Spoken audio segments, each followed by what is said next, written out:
चलो एक मॉडल और है अपने पास, ये है J610F। ठीक है, अब इसमें क्या प्रॉब्लम है देख लेते हैं। चार्जिंग का है ना,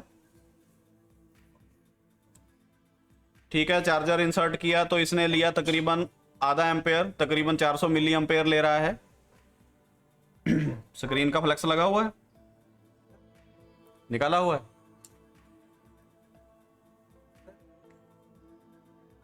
वैसे में नहीं चल रहा तो सीपीयू रिकॉर्ड करना ही पड़ेगा। हाँ, सीपीयू फिर करना पड़ेगा, क्योंकि वहां से अगर ट्रैक ही नहीं आएगा जिसको सेंस करना है तो फिर कैसे बात बनेगी। अगर वहां सप्लाई 0 जा रही है तो वो तो यही समझेगा कि भाई टेम्परेचर इज टू हाई। ठीक है, देखो वैसे एलसीडी लगी है नहीं लगी वो तो एक अलग मैटर है। अगर मैं ये करंट की रीडिंग आपको बोलूं कि तकरीबन 1 एम्पेयर ले रहा है, तो हम कह सकते हैं 952 मिली एम्पेयर जो ले रहा है, 1 एम्पेयर हो गया लगभग। तो उस हिसाब से तो फ़ोन में अभी तक कोई एरर नहीं है, लेकिन क्योंकि ये फ़ोन दे रहे हैं तो प्रॉब्लम रही होगी, इसीलिए इन्होंने दिया होगा। तो इसका मतलब ये है कि फ़ोन में बैटरी थोड़ी ज़्यादा ड्रॉप होगी। ये अभी वो परसेंटेज वाले साइन पे आया नहीं होगा, ये पहले वो जो इलेक्ट्रिसिटी का साइन होता है ये उस कंडीशन में होगा। अभी जैसे ही परसेंटेज वो शो करने लगेगा तो ये सप्लाई अगर थर्मिस्टर की प्रॉब्लम रहेगी तो ड्रॉप मार जाएगा। देखो ड्रॉप आ गया ना, सिर्फ 1 मिली एम्पेयर रह गया। एलसीडी तो नहीं लगी, करंट देख के ही हम जजमेंट कर सकते हैं, कोई बड़ी बात नहीं है। तो जो आपके लेनोवो या मोटरोला वगैरह के फ़ोन रहेंगे उनमें कोई थर्मिस्टर का एरर वो शो नहीं करेगा टेम्परेचर का, तो वहाँ जो है आपको यहाँ सप्लाई देख के ही सारी जजमेंट करनी पड़ेगी। ठीक है जी। थर्मिस्टर में अगर प्रॉब्लम रहेगी भी तो प्री चार्जिंग की स्टेज में वो चार्ज करता रहेगा, मतलब 3.7 से पहले पहले की जो स्टेज है ना, जब वो सिर्फ चार्जिंग का लोगो दिखाता है लेकिन चार्जिंग की परसेंटेज नहीं, तो वहां तक चार्ज करता रहेगा। लेकिन जैसे ही परसेंटेज आएगी तो एरर आ जाएगा। एरर आएगा तो टेम्परेचर की वजह से फिर आपका करंट जो है ड्रॉप हो ही जाएगा। ठीक है, चेक कर लेते हैं एलसीडी लगा के।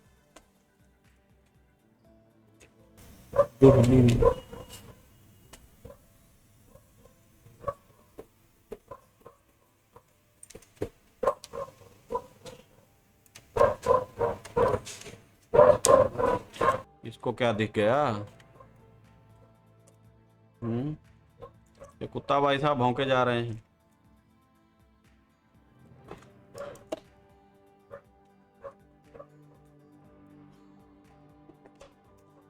देखो ओसिलोस्कोप से I2C चेक करना बिल्कुल ऐसा ही है जैसे कुत्ते को समझना कि ये क्या भौंक रहा है। देखो भौंक रहा है ना, कुछ ना कुछ तो बोलने की कोशिश कर रहा है, ऐसे तो नहीं कि उलझुली भौंक रहा है। ये किसी ना किसी से कम्युनिकेशन कर ही रहा होगा, समझ रहे, जा किसी को डरा रहा होगा, धमका रहा होगा, जा चलो किसको कुछ तो बातचीत कर रहा है ना, लेकिन हमारे को उसकी भाषा समझ नहीं आ रही। तो हमारे लिए क्या है वो अभी हमारे लिए एक नॉइस है, हमारे कानों को इरिटेट कर रहा है और कुछ नहीं। तो जिस बंदे को नहीं पता कि ये आईसी का स्लेव एड्रेस ये है, ये कब एक्नॉलेजमेंट की बिट भेजी इसने, क्या इसने डाटा भेजा, पैकेट में क्या गया क्या नहीं, रिप्लाई में क्या आया, वो मानो ना मानो ये कुत्ते के भौंकने जैसा ही है। जो चीज की आपको नॉलेज नहीं है तो उसमें सिर्फ आप प्लस माइनस की पल्सेस देख के क्या कहोगे, क्या है बात। शायद आप समझ रहे हो मैं क्या कह रहा हूं।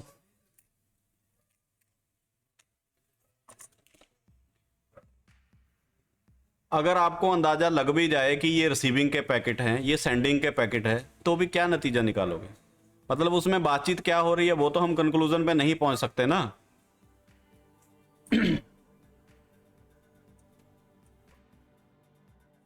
ठीक है, यहां भी कुछ कंपोनेंट हिले हुए हैं।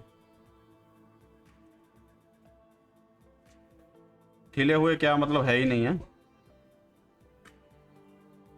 देखो यहाँ कुछ पीपीडी लगा के छोड़ रखी है, ऐसे पीपीडी नहीं लगानी। क्या होगा, पीपीडी जो होती है ये कंडक्टर का काम करेगी सर, आईसी की जो पिन्स है ना आपकी शॉर्ट हो जाएंगी।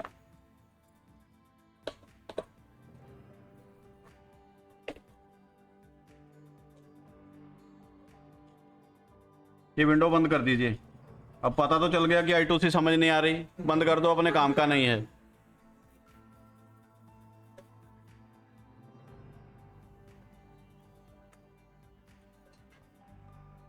देखो मैं स्कोप के खिलाफ नहीं हूं ना, जो यूज करते हैं मैं उनके खिलाफ हूं, लेकिन प्रैक्टिकल बात क्या है मैं सिर्फ वो बात कर रहा हूं। ऐसा बोल के हम किसी को अच्छा बुरा नहीं बोल रहे, लेकिन क्या जो चीज हम वाकई जानना चाह रहे वो जान पा रहे हम?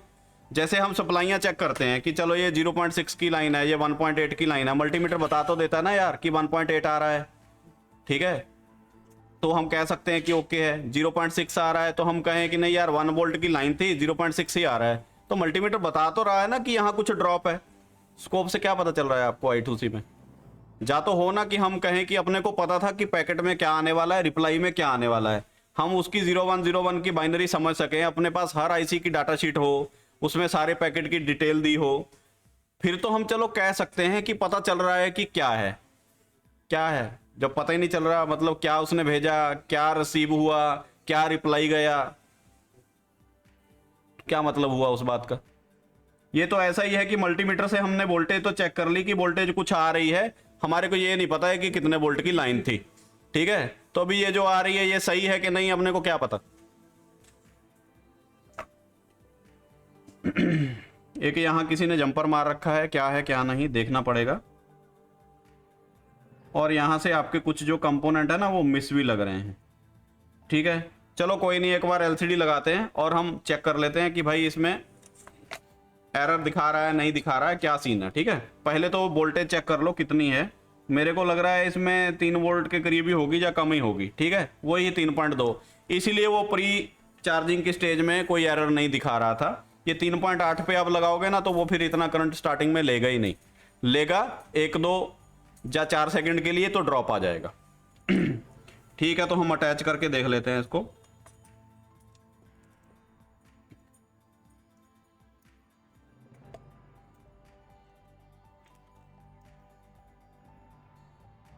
और एक दूसरी बात और है, अब जैसे ये फोन बंद है ना, बंद मतलब इसमें चार्जिंग नहीं है तो बंद ही है एक हिसाब से, तो आप चार्जर लगाओगे तो वो जस्ट लोगो दिखाएगा, बैटरी का सिंबल दिखाएगा, ज्यादा से ज्यादा एक आपको टेम्परेचर का साइन सा बना आ जाएगा।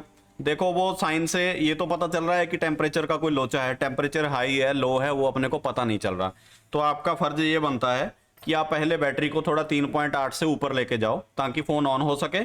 जब ऑन हो जाएगा तब चार्जर इंसर्ट करो, फिर देखो टेम्परेचर टू लो है हाई है क्या है, तो उससे आपको थोड़ा पता चल जाएगा कि मुझे किस तरफ जाना है। ठीक है, पहले बंद में ही लगा के देख लेते हैं। ठीक है, ये सिंबल आया, जब तक ये सिंबल रहेगा ना तो आपका करंट चालू रहेगा, जैसे ही बैटरी परसेंटेज आएगी ये सिंबल भाग जाएगा तो आपका वोल्टेज यहाँ जो एम्पेयर है वो ड्रॉप हो जाएंगे। ठीक है, यही चीज आपको वहां भी अप्लाई करनी है जिस फोन में सॉफ्टवेयर में ही उन्होंने एरर नहीं दे रखा, जैसे मोटरोला नोलोमो वगैरह में क्या होता है कोई एरर नहीं आता है थर्मिस्टर वगैरह का, उसके सॉफ्टवेयर में वो चीज उन्होंने ऐड ही नहीं करी, ठीक है, तो उसमें आपको ये अंदाजा कहां से लगेगा, ये करंट की रीडिंग देख के, चार्जर के करंट की रीडिंग देख के, ठीक है जी। देखो जैसे ही यहां सप्लाई ड्रॉप होगी तो यहां परसेंटेज आ जाएगी।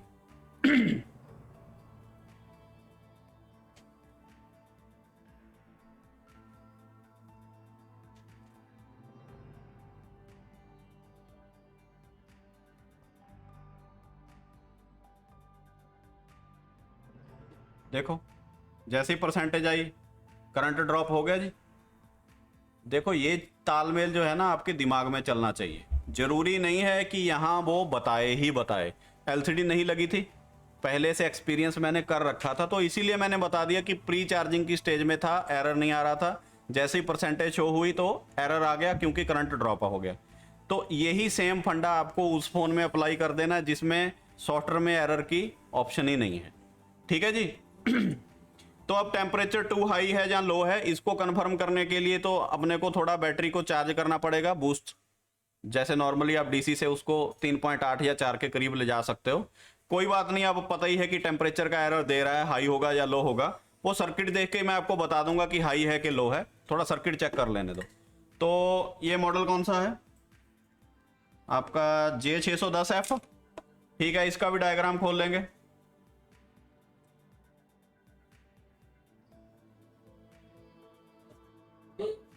यही है J6, अच्छा सॉरी J610F है ना। ठीक है, उसका लेआउट खोल लो, लेआउट में थर्मिस्टर पता चल जाएगा अपने को।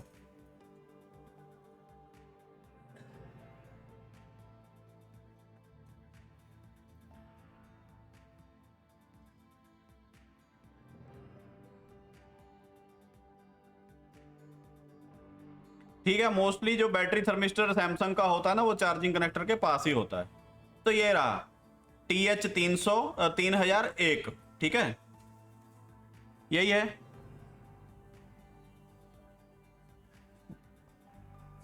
ठीक है, बोर्ड निकाल लेते हैं फिर।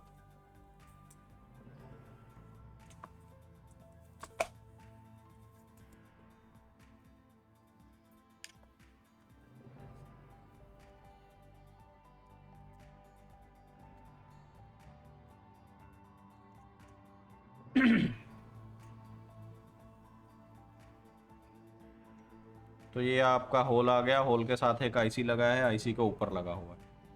ठीक है जी, तो यहाँ लगा है वो, उसके कहने के मुताबिक थर्मिस्टर यहाँ है। लेआउट में अगर हम देख रहे हैं तो थर्मिस्टर ये रहा। ठीक है, ये पहले ही किसी ने हिला रखा है। ठीक है, कोई दिक्कत नहीं है। पहले इसका हम चेक कर लेते हैं रेजिस्टेंस की वैल्यू क्या है। लगभग 81 या 82 के। थोड़ा हम इसको हीट करके देख लेंगे, पता चल जाएगा थर्मिस्टर ही है। थोड़ा बोर्ड गर्म हो गया, अब जो है वैल्यू कम हो गई होगी तो मतलब थर्मिस्टर ही है। ठीक है, थर्मिस्टर ही है, कम हो गई। ओके, ठीक है, थोड़ा ठंडा हो जाने दो।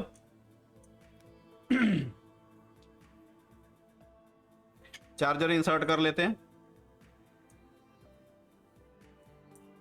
और चेक कर लेंगे कि भाई क्या आउटपुट क्या है यहाँ। तो एक साइड तो ग्राउंड रहेगा, एक साइड सप्लाई रहेगी। कुछ नहीं, यहाँ 0 है, यहाँ भी 0 ही है।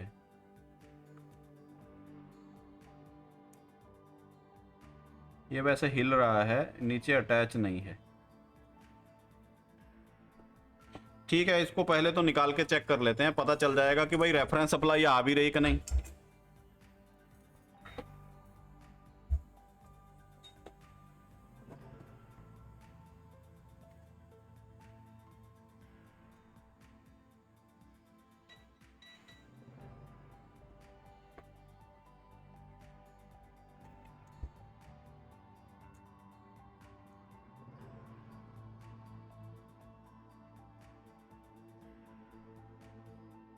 थोड़ा यहाँ सोल्डर लगा लेना, ठीक है, वापिस लगाते समय अपने को दिक्कत नहीं आए।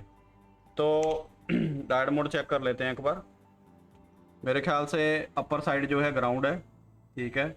दूसरी साइड जो है अपने को वैल्यू मिल रही है तकरीबन 500 मिली वोल्ट। ठीक है, तो वोल्ट मोड में करते हैं, एक बार चेक करते हैं कि भाई कुछ वोल्टेज आ रही कि नहीं।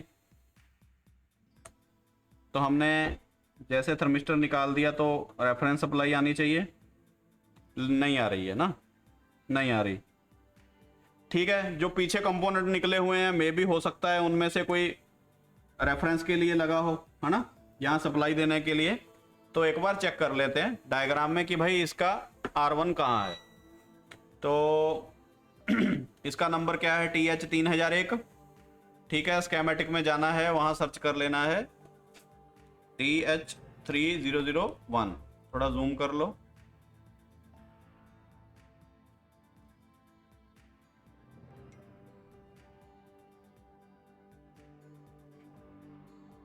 ठीक है, ये रहा 16 नंबर LDO से सप्लाई आ रही है ना, वाया R3030।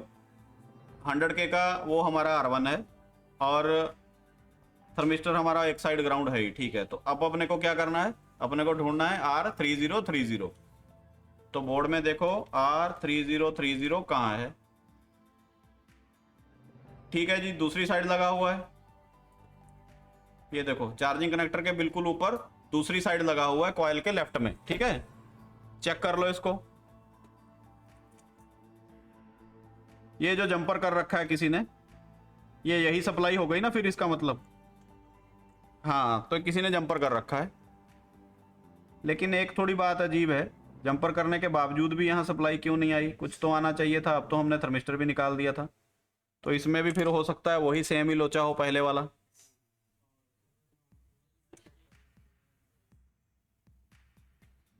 ठीक है, तो एक काम करते हैं, यहाँ पे हम फिर से चेक करते हैं कि भाई रेफरेंस वोल्टेज आ रही है कि नहीं। क्या करो, चार्जर इंसर्ट करो और यहाँ सप्लाई चेक कर लो।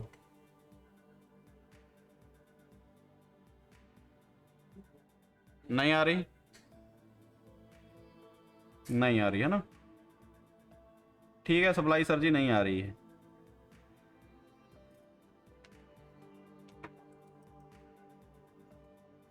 अब ये तो सीधी ही आनी थी ना, डायग्राम में तो उन्होंने सीधा ही ट्रैक दे रखा है। कहाँ से आएगी? हमारे 16 नंबर के एलडीओ से। 16 नंबर का एलडीओ किसके अंदर है? पावर आईसी के अंदर, ठीक है। तो कहाँ कहाँ जा रही? 16 नंबर का एलडीओ सर जी पीए थर्मिस्टर में भी यही वोल्टेज सप्लाई देता है। मेन थर्मिस्टर ये जो हमारा बैटरी वाला इसमें भी यही सप्लाई देता है। फिर आपका एपी एप्लीकेशन प्रोसेसर का थर्मिस्टर इसमें भी यही एलडीओ सप्लाई दे रहा है। एलडीओ, इस एलडीओ पे एक कैप लगा हुआ है आपका C4013, ठीक है। उसके बाद एक हमारा, ये मेरे ख्याल से क्रिस्टल है शायद, main thermistor, AP thermistor, thermistor selection, अच्छा ठीक है थर्मिस्टर नहीं है, ये आपका ओप एम्प के जैसा एक आईसी लगा हुआ है। तो उसको जो है उसको भी पावर अप यही कर रहा है हमारा 16 नंबर का एलडीओ, और लास्ट में हमारे क्रिस्टल को भी यही पावर अप कर रहा है, ठीक है।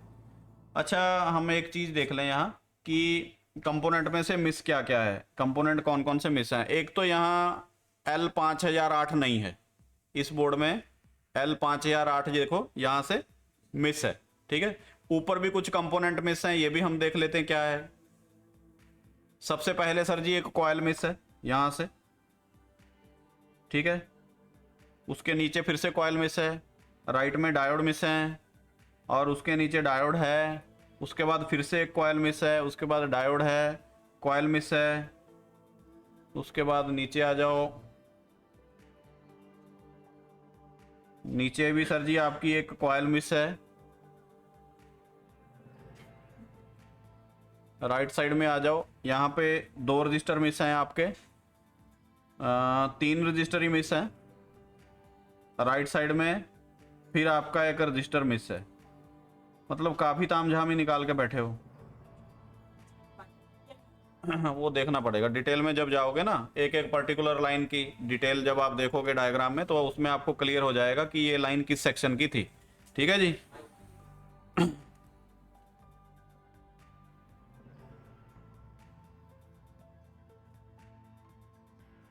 फिलहाल हम यहाँ 1.8 देख लेते हैं किधर आ रही कि नहीं।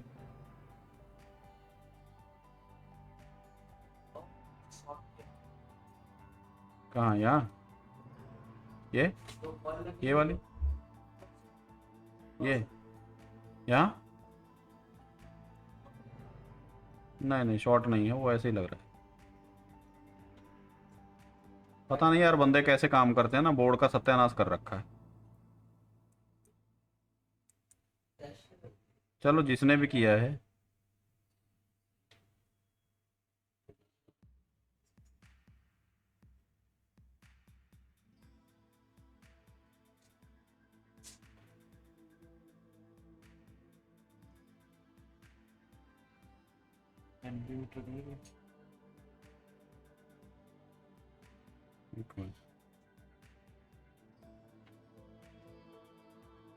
यहाँ 0.5 आ रहा है,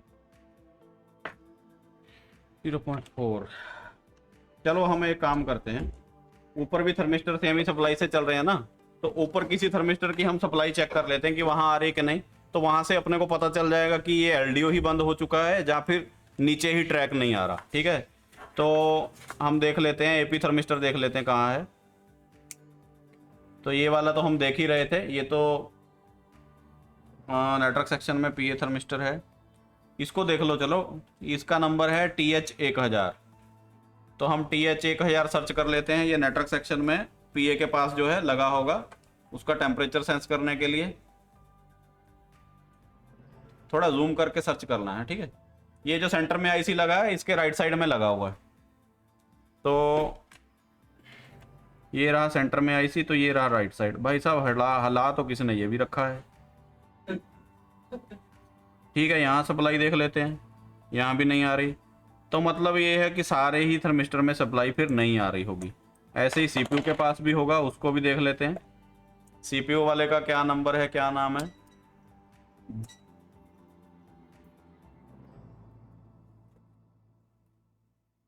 एपी थर्मिस्टर है आपका TH 3000।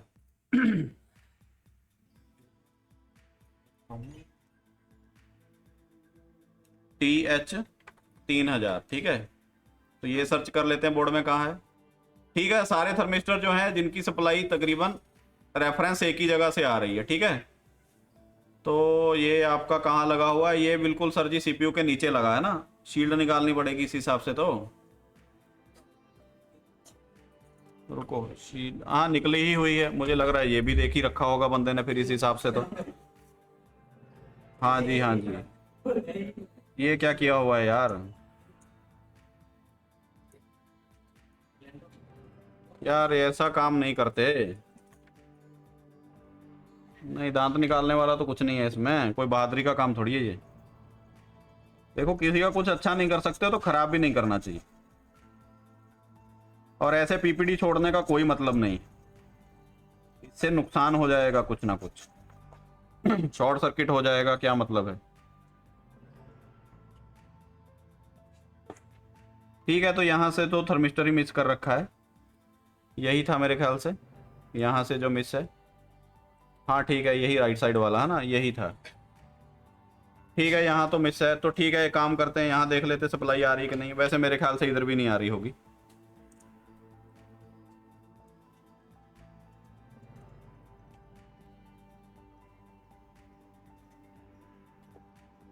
तो ये साइड तो ग्राउंड ही है, ये वाली साइड सप्लाई आनी थी। ये कैप लगा है, ये लगी हमारी R1, तो R1 के दूसरी साइड सप्लाई आ रही क्या? नहीं आ रही है ना।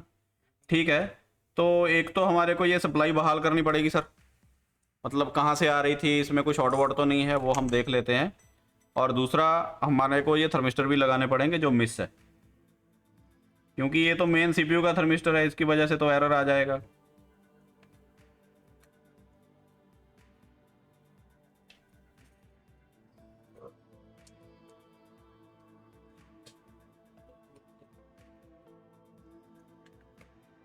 ठीक है, नहीं आ रही सप्लाई है, इसमें भी लोचा वही पावर का ही है ना।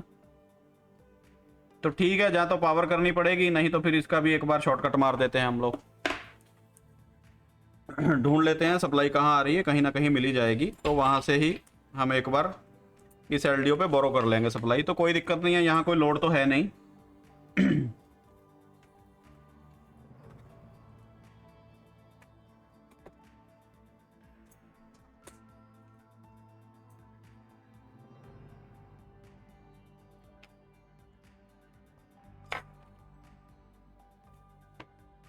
वोल्टेज मोड करना।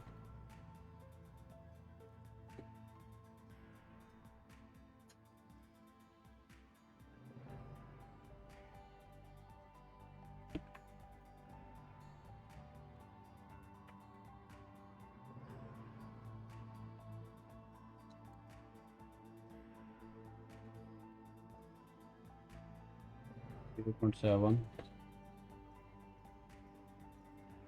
ये तो हमारी VPH की हो गई, ये भी VPH की ही है।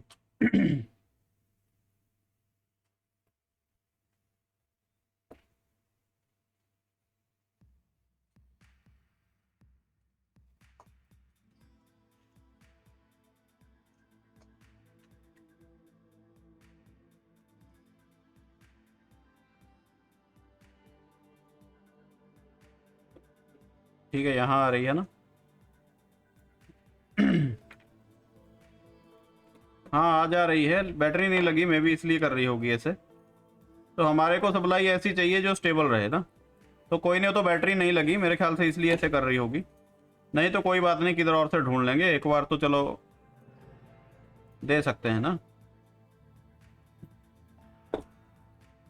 ठीक है, ये थोड़ा दूर हो जाएगा जंपर, हम कोई और नज़दीक देखते,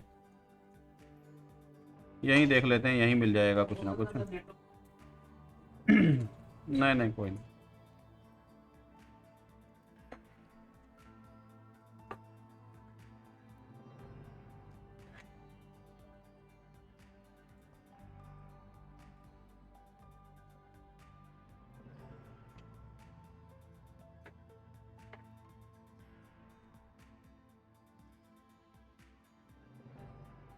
ठीक है, वही फ्लक्चुएशन कर रही है, कोई दिक्कत नहीं है, मतलब बैटरी नहीं है ना तो इसलिए ये फ्लक्चुएटिंग हो रही है, कोई समस्या नहीं है।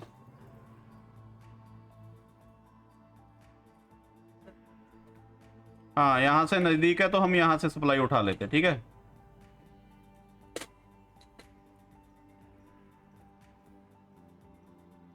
तो यहाँ से सप्लाई उठाएंगे। सप्लाई देनी कहाँ है, यहाँ पे, ठीक है। यहाँ से उठा के यहाँ दे देनी है। तो पहले जो एक्स्ट्रा वहाँ पे ये लगा हुआ है टिन हमारा, ये रिमूव कर लेंगे। टिन का मतलब ये हमारी जो सोल्डर पेस्ट लगी है, ताकि उससे जो वायर है शॉर्ट सर्किट ना हो।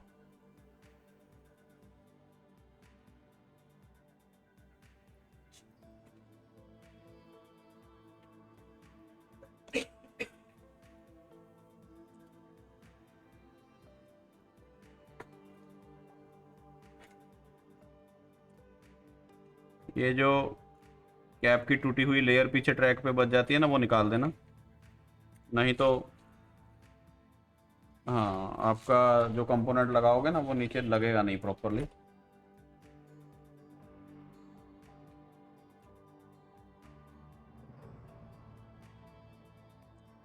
तो सप्लाई उठानी है हमारे को इस कैप से ना, यही था।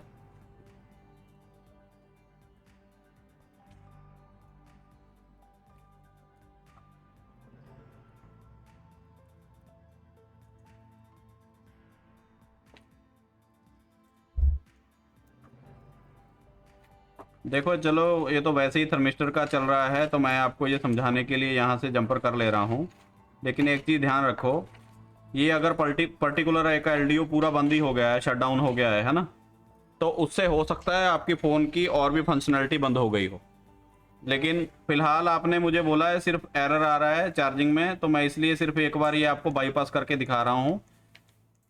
अगर बाकी कोई और भी सेक्शन बंद हुए रहेंगे ना, तो फिर अपने को भले ही पावर चेंज करनी पड़े या जो भी करना पड़े, वो हमारे को लाइन पीछे से ही बहाल करनी पड़ेगी। इस चीज़ का ध्यान रखना।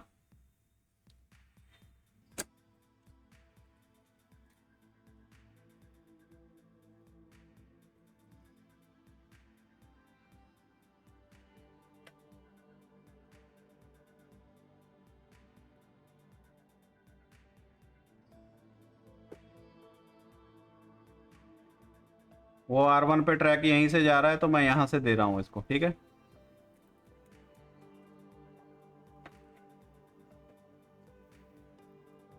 तो अब हम चेक कर लेंगे, थर्मिस्टर पे सप्लाई आ गई।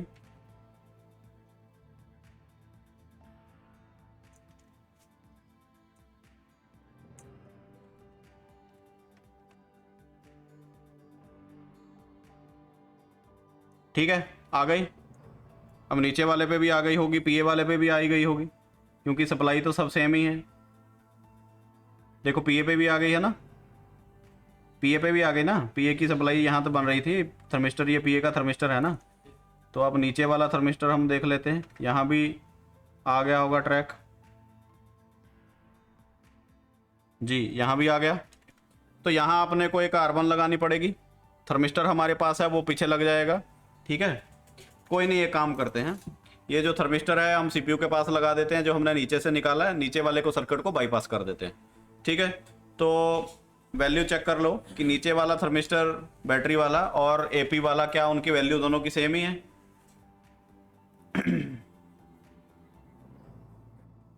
ठीक है, सेम ही है, दोनों की सेम ही है, ठीक है। तो कोई दिक्कत नहीं है, जो थर्मिस्टर हमने नीचे से निकाला है वो हम लगा देंगे यहाँ सीपीयू के पास, सीपीयू का सर्किट कंप्लीट हो जाएगा। नीचे जो है दोनों जगह हम फिक्स वैल्यू के रजिस्टर ही लगा देते हैं थर्मिस्टर की बजाय।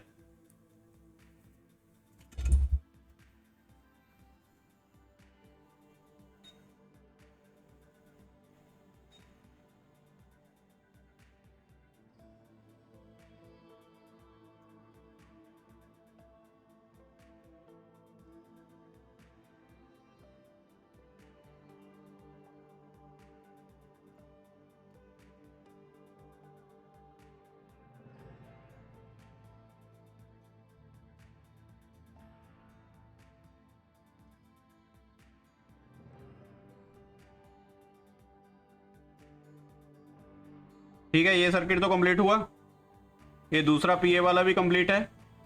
अब रह गया तीसरा, तो इसको भी हम कंप्लीट कर देते हैं। ठीक है, किसी और बोर्ड से निकाल के लगा दूं रजिस्टर्स, रहने देते हैं थर्मिस्टर को।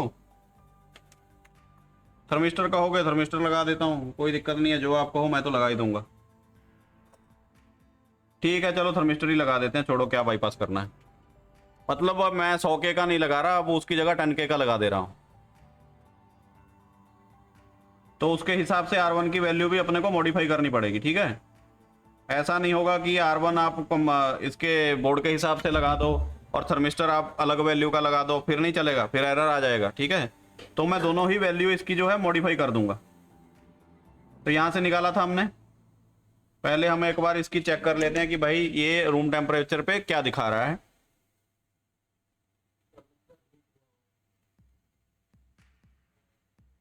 ये भी लगभग है भाई 70K का ही है, 70-100 का ही है ना, ठीक ही है, कोई नहीं, ये लगा देते हैं।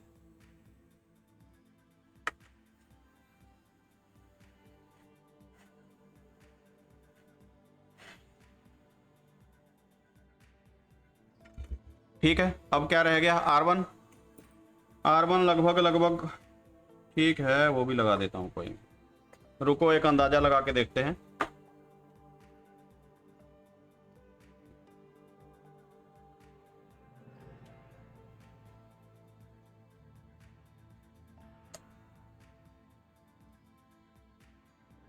ये तो आपका 1K का है,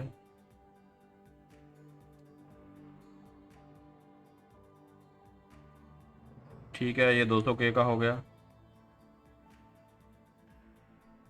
हाँ 100K, ये लगा के देखते हैं।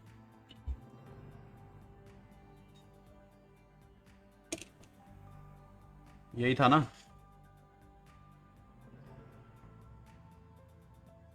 आपने कैसे प्रॉपर वैल्यू निकालनी है वो आपको मैंने मेथड बता ही रखा है। ठीक है, मेरा अंदाजा है इससे चल जाएगा, तो मैंने इसलिए बिना कैलकुलेशन के ये एक बार कर लिया, नहीं तो फिर कैलकुलेट कर लेंगे, कोई दिक्कत नहीं है, वैसे हो जाएगा काम इससे।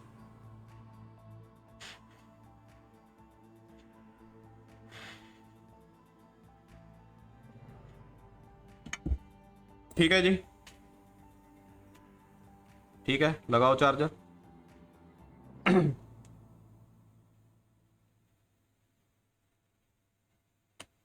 तो वोल्टेज चेक करते हैं अब की बार कितनी है। तो एक साइड तो 1.8 आएगी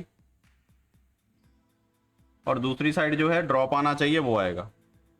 ड्रॉप तकरीबन अभी थोड़ा कम आ रहा है, लेकिन बोर्ड गर्म है तो धीरे धीरे बढ़ता चला जा रहा है। ठीक है, कोई नहीं, अब एक काम करते हैं, एलसीडी वगैरह अटैच करते हैं, तब तक बोर्ड ठंडा हो जाएगा और कंफर्मेशन हो जाएगी।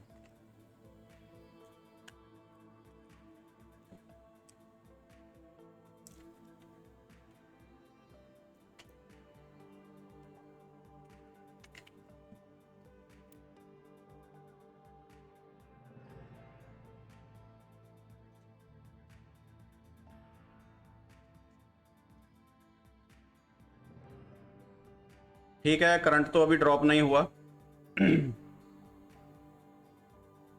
तकरीबन आधा एम्पेयर ले रहा है। ठीक है, बैटरी में थोड़ी वोल्टेज कम थी, प्री चार्जिंग की स्टेज है, जैसे परसेंटेज आएगी तो करंट कंजप्शन जो है हमारी इंक्रीज हो जाएगी। ठीक है,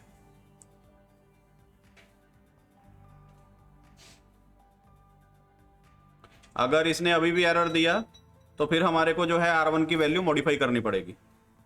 वैसे मेरे ख्याल से एरर देगा नहीं, चलो फिर भी चेक कर लेते हैं, क्योंकि जो थर्मिस्टर रूम टेम्परेचर पे समझो कोई 70K दिखा रहा था, वो लगभग 100K का ही थर्मिस्टर होगा। बाकी और कंफर्मेशन के लिए जो हमने नोट 4 से बोर्ड से निकाला है ना, तो नोट 4 के बोर्ड में भी हम चेक कर सकते हैं कि वो वाला थर्मिस्टर जो पावर आईसी के नीचे से हमने निकाल के इधर लगाया है, उसकी वैल्यू क्या थी।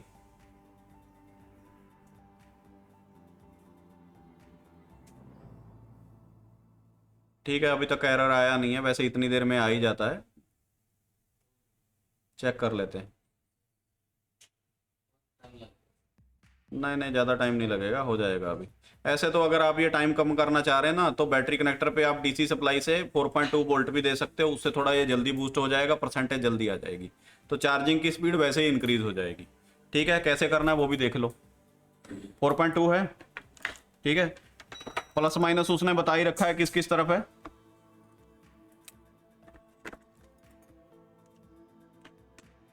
तो प्लस मेरा जाएगा राइट साइड, ग्राउंड मेरा जाएगा ग्राउंड पे, और डीसी की सप्लाई देख के ही अपने को क्लियर हो जाएगी कहानी।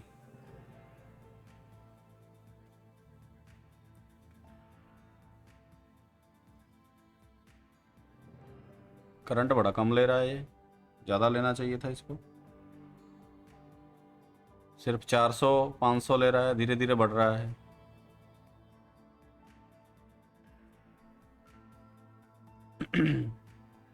ठीक है, एक बार उसने करंट छोड़ा, चार्जर ने दोबारा से होल्ड किया।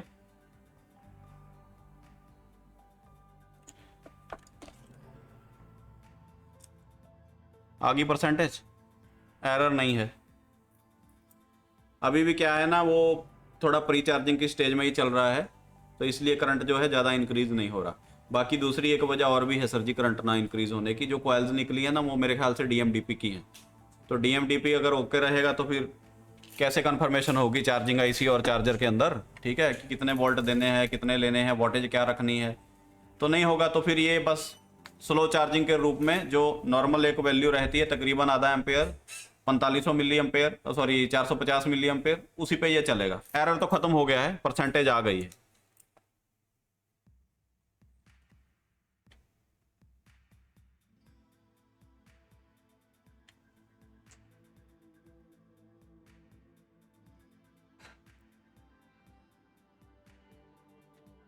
कौन सा है इसका पावर की? ऊपर वाले दोनों, ये, हाँ यही है। ठीक है, 0% ही है, चल गया, एरर नहीं है। देखो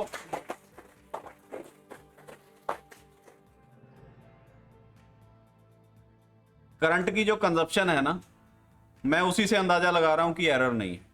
भले उसने एरर शो किया नहीं किया, ये एक अलग कंसेप्ट है, लेकिन दो करंट की कंजप्शन हम देख पा रहे हैं कि तकरीबन वो 470 मिली एम्पेयर होल्ड करके बैठा है। तो कोई उसने एरर नहीं दिया, बैटरी की परसेंटेज भी दिखा गया, इसका मतलब थर्मिस्टर का एरर नहीं है। देखो दोनों जो केस थे ना, दोनों सिमिलर ही थे। आपका जो रेफरेंस की सप्लाई जिस एलडीओ से बन रही है ना, दोनों में एलडीओ मिस थे वो। तो एक बार ये थर्मिस्टर तो मैंने क्लियर कर दिया, क्योंकि आपने सिर्फ थर्मिस्टर का बोला है।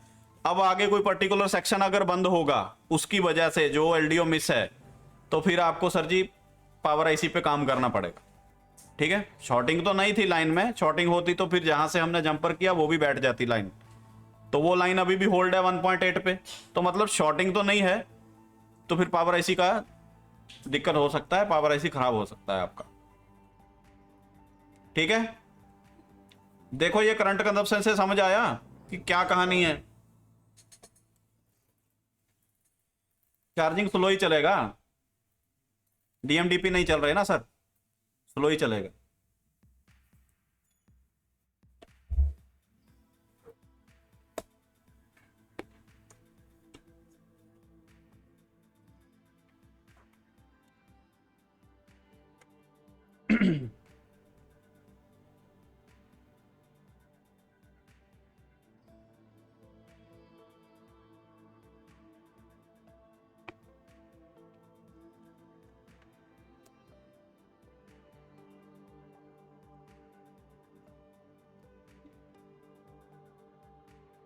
एक मिनट, डीएमडीपी भी हम देख ही लेते हैं कि उसमें कौन से कंपोनेंट थे जो मिस वगैरह हैं। तो डायट मोड से थोड़ा हम पहले अंदाजा लगा लेते हैं ना। तो एक साइड ग्राउंड रहेगा, दो ग्राउंड गए, ये हमारी चार्जिंग की सप्लाई हो गई। देखो मोटा ट्रैक है, तो मतलब ये चार्जिंग की सप्लाई है। उसके साथ डीएमडीपी आ जाएगा 750 5 706, आईडी हो गई, ये आपका ग्राउंड आ गया। ठीक है, रीडिंग तो ओके ही लग रही है।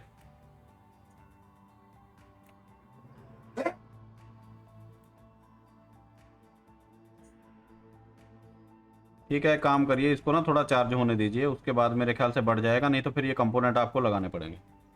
ठीक है जी। ये जो मिस है ना, यहाँ से 2 कॉइल्स मिस हैं, यहाँ से लगानी पड़ेंगी। वो माइक की भी हो सकती है सर जी, माइक भी बंद हो सकता है। समझ गए? अब बात वही आ गई, सिम वगैरह डाल के फंक्शनैलिटी चेक करोगे तो आपको सीन जो है क्लियर हो जाएगा। ठीक है, ठीक है। जैसे अभी हमने चलो एलसीडी नहीं लगाई, तो करंट की कंजप्शन देख के ही, ये चीज बड़ी इंपॉर्टेंट है आपके लिए, आपको करंट की कंजप्शन देख के ही अंदाजा लगाना है कि भाई एरर आया है कि नहीं आया। गया 1 एम्पेयर पे, थोड़ा ड्रॉप आया एक बार और उसने दोबारा से 1 एम्पेयर की सप्लाई ले ली, कोई एरर है? अगर एरर होता तो आपकी सप्लाई कहां आ जाती? 0 पे आ जाती। ये सर सप्लाई थोड़ी ड्रॉप हुई है, क्यों? ये देखने वाला है सीन।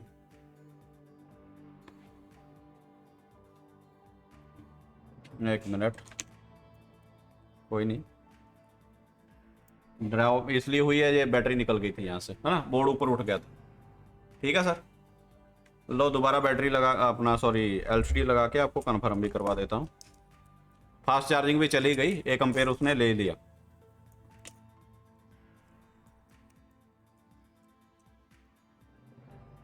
ठीक है, कंसेप्ट क्लियर हो रहा है? ठीक है, इसको अब इसी में डाल लो।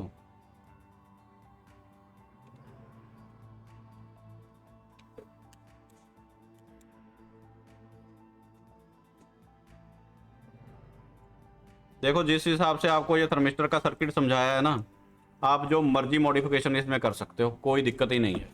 बस डिपेंड ये करता है कि जो आपको लिखवाया गया है, बताया गया है, समझाया गया है, करके दिखाया गया है, उसको आप अपने काम में इम्प्लीमेंट करते हो कि नहीं। अगर तो भाई कॉपी घर में रख दोगे, जैसे कि ज़्यादातर बंदे करते हैं, वो मेरे को फ़ोन करेंगे, पूछेंगे सर जी ये कैसे करूँ, मैं पूछता हूँ भाई तेरी कॉपी कहाँ है जिसमें नोट्स बनाए थे? बोले हो तो घर पड़ी है। तो फिर तू दुकान पे क्या कर रहा है? जिसमें सारा लिखा हुआ है, गाइडलाइन लिखी हुई है, वो तो तुमने घर छोड़ रखी है, पूछ तुम मेरे से रहे हो, क्या मतलब है? बेतुकी बात है। तो अगर जो नोट्स हमने बनाए हैं, अगर आप वो प्रॉपरली फॉलो करोगे तो आपको दिक्कत नहीं आएगी। ठीक है जी, देखो परसेंटेज आ गई 0 पे, और फोन जो है हमारा तकरीबन 1 एम्पेयर 950 मिली एम्पेयर लेना चालू कर दिया। तो मतलब ठीक है, फास्ट चार्जिंग आप कह सकते हो चल ही रही है, कोई दिक्कत नहीं। 1 एम्पेयर तो नॉर्मल हो ही गया। अगर ये एक सेफ साइड चलता तो इसने 400 मिली एम्पेयर से आगे नहीं जाना था। तो इसका मतलब जो कॉइल्स है ना, वो माइक वगैरह की होंगी फिर। तो मेरे ख्याल से फिर इसका नीचे का माइक काम नहीं करेगा, वो आप देख लेना, वो सर्किट आप कंप्लीट कर देना। अब ज़्यादा ही कंपोनेंट मिस हैं इसमें, लग जाएंगी, कोई दिक्कत नहीं है, अच्छी बात है। इसका डायग्राम है, नहीं तो फिर किसी सेम फोन से निकाल के लगा देना, कोई दिक्कत नहीं है। डायग्राम से भी आप वैल्यूज देख सकते हो। ठीक है जी, क्लियर है? कोई डाउट?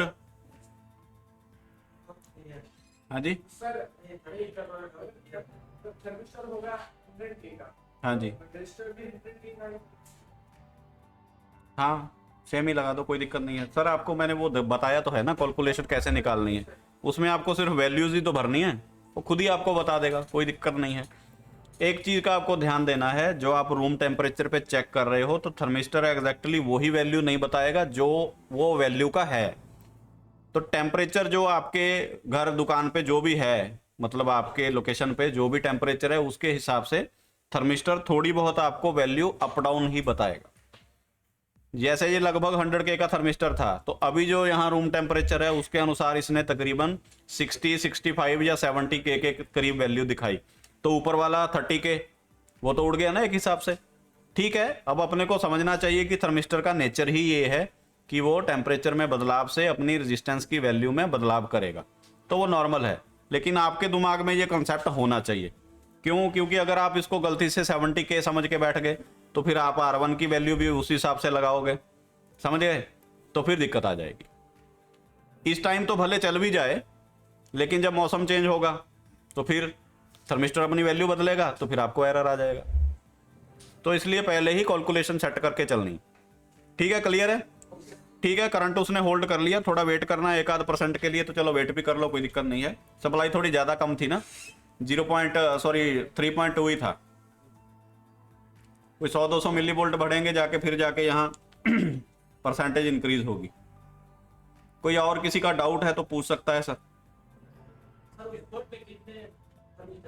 इस बोर्ड में कितने थे? इस बोर्ड में हमने जो देखे, एक तो बैटरी थर्मिस्टर था नीचे लगा हुआ, एक आपका पीए थर्मिस्टर था, एक आपका एपी थर्मिस्टर था, एक और कौन सा था देख लेता हूं, वैसे 3-4 थे ना।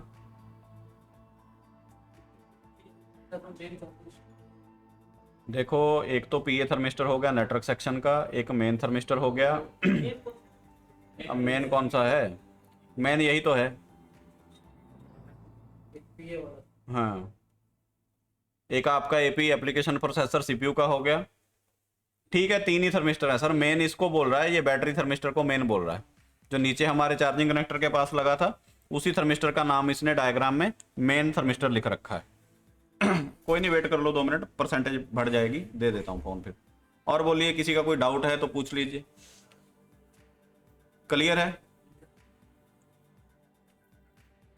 देखो जो चीज आपको मैंने बोली थी ना, आपको रेफरेंस थोड़ा लेना पड़ेगा, थोड़ा चालू फोन से रेफरेंस डाटा बना के रख लेना, आपको आइडिया हो जाएगा, फंसोगे नहीं। अगर सर जी दूसरे के कंधे पे रख के ही चलाना है तो फिर फंसोगे ही फंसोगे, ये चीज याद रखना। अगर आपको सेल्फ डिपेंडेंट होना है तो मैंने आपको मेथड बताए हैं कि आप खुद अपना डाटा कैसे बना सकते हो, उसको फॉलो करोगे तो कोई दिक्कत नहीं आएगी आपको। नहीं फॉलो करोगे तो फिर जब कुछ मॉडल वगैरह थोड़े चेंज होंगे तो आपको दिक्कत आ ही जाएगी। लेकिन प्रोसेस आपको पता है, जो बताया गया है उस हिसाब से अगर आप डाटा बनाओगे तो फिर आपको नया मॉडल भी आ जाएगा, कोई दिक्कत नहीं आएगी। कंसेप्ट तो चेंज नहीं होगा, थर्मिस्टर ही लगाएंगे ना, कुछ और तो लगा नहीं देंगे।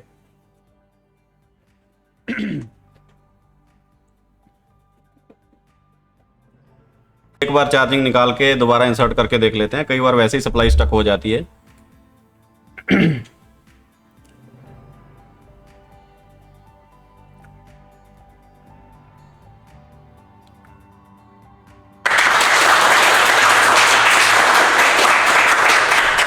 चलिए ठीक है, कॉन्सेप्ट क्लियर हो गया, परसेंटेज भी बढ़ गई। बना लोगे अभी, एरर वगैरह की कोई प्रॉब्लम रहेगी तो? चार्जिंग क्लियर है ना? चलिए ठीक है।